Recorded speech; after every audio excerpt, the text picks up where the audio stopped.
That watermelon sure is good, Josh.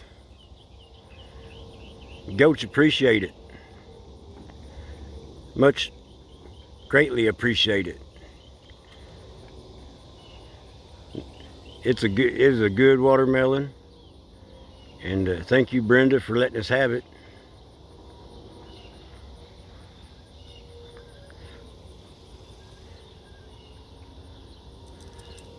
Guess I'm going to get my knife and whittle it up a little smaller pieces for him.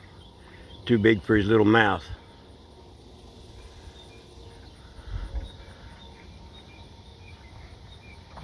They like that better than the cantaloupe. Although that one don't seem to be having much problem. Rubbing his neck on the rail.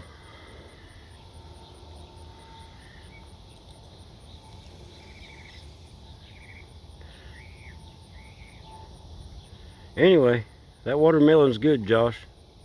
We appreciate it, Brenda. Thank you so much. We'll see y'all on the next one.